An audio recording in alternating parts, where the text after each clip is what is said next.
Allez, maintenant, 3 lauréats de Palmarès 2024 vont venir devant vous présenter leur expertise en termes d'infrastructure, de sol, de revêtement, les enjeux aussi en termes de modularité et, vous l'avez déjà beaucoup entendu, de recyclabilité auxquels ils sont désormais confrontés. Ils vont être devant vous maximum 10 minutes. C'est un petit exercice de pitch auquel ils sont habitués. Maintenant, accueillir Thomas Auton, directeur communication groupe de Gerflor.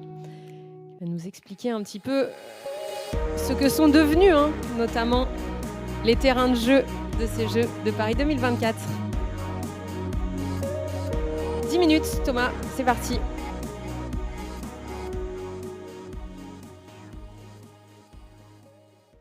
Bonjour à tous.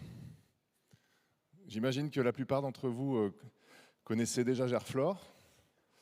Pour le grand public, Gerflor, c'est principalement la pub EOP dans les années 80. Il faut avoir un peu plus de 45 ans, mais vous vous en souvenez sans doute, avec le président Salengro. Gerflor, c'est aussi pour le grand public un grand panneau 16 par 16 sur l'autoroute quand vous descendez sur votre lieu de vacances dans le sud. Voilà, c'est comme ça qu'on est connu du grand public. Mais on est plutôt, en effet, une entreprise qui aujourd'hui s'adresse à des spécialistes. En résumé, Gerflor, ce ne sont pas que des sols, c'est principalement évidemment des sols, mais c'est aussi des produits muraux, des produits de finition également, sur 10 terrains d'application. Alors, il y a du sport, évidemment, c'est aussi pour ça qu'on est là aujourd'hui, mais le sport, finalement, ne représente que 10% du chiffre d'affaires de notre société.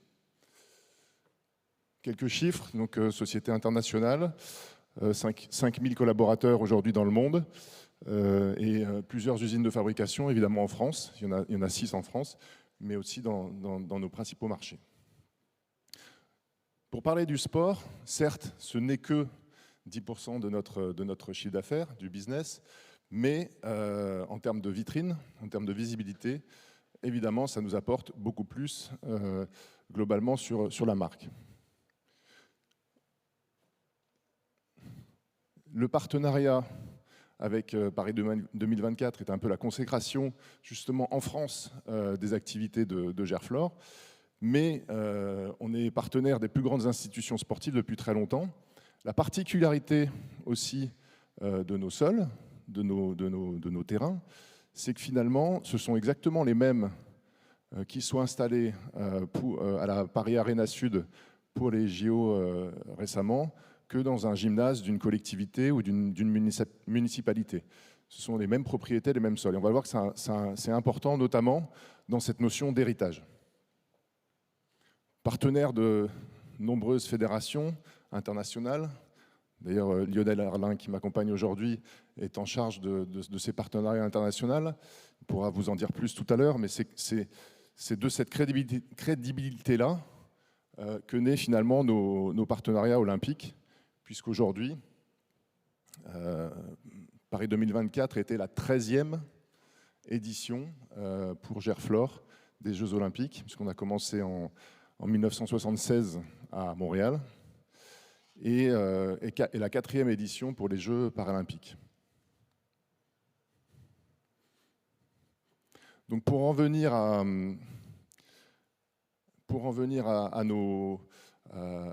notre savoir-faire, finalement, comment on arrive à être partenaire des JO depuis si longtemps? Évidemment, c'est la qualité des produits, mais c'est aussi la caution des fédérations, on l'a vu, mais aussi des joueurs. Ce sont les joueurs qui réclament aujourd'hui nos terrains parce qu'aussi, ils ont grandi sur ces terrains depuis le petit gymnase de leur club et ils se retrouvent et ils veulent retrouver les mêmes sensations. Donc là, par exemple, j'ai sélectionné un témoignage de Luka Karabatic, que vous connaissez bien sûr en handball, sur sa sensation par rapport au terrain, au Taraflex, qui est notre produit phare dans le monde sportif.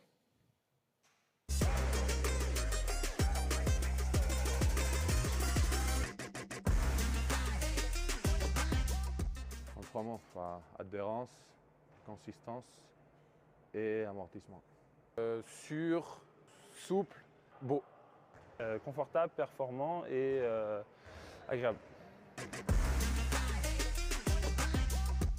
Moi, je suis fan de street art, donc ce serait street art, mais après, pour jouer, ce serait un peu plus compliqué. Quand on joue ici, des fois, j'ai ma fille qui vient me voir jouer. C'est de trouver peut-être mettre des licornes dans la zone des 6 mètres, ça serait rigolo, elle serait contente. Voilà, comme ça, elle regarderait plus le match peut-être. un jeu d'échecs en blanc et noir. Oui, en effet, on a cette capacité de faire le design que vous souhaitez. Et d'ailleurs, on a travaillé avec les équipes de Paris 2024 pour ce qu'on appelle le look of the game, qui était le design des terrains selon la charte évidemment graphique de Paris 2024. Et aujourd'hui, c'est vrai qu'on a ces capacités-là pour offrir le produit le plus personnalisé à nos clients. Si on en vient justement à ce partenariat, Gerfleur était présent sur 8 épreuves au total, 2 sur les Jeux olympiques, donc le handball et le volleyball, et 6 en paralympique. Après, il y avait aussi des collaborations, notamment on a collaboré avec Hurricane, que vous venez de voir, sur le breaking, mais il y avait d'autres collaborations également sur la boxe, sur le basket, évidemment. 33 000 m² au total, ça fait une quarantaine de terrains, mais pour la petite anecdote, on a aussi équipé, par exemple, les salles de sport du village olympique ou d'autres lieux en dehors des arénas. Avec quelques belles victoires, on voit ici Lucas Mazur, évidemment, en para-badminton. Alors comment ça se passe concrètement, l'installation d'un terrain? Évidemment, ça se planifie à l'avance. On est capable d'aller, on le verra, sur des durées très courtes, mais l'installation du terrain de l'Arena Sud, on va le voir dans la vidéo qui suit, a pris environ 36 heures.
Voilà, il faut savoir que ce sont une trentaine de techniciens qui sont mobilisés avant l'événement, pendant l'événement aussi, pour ce qu'on appelle la maintenance. Il n'y a eu aucun problème pendant toute la durée des Jeux olympiques ou paralympiques, mais ils étaient quand même présents au cas où.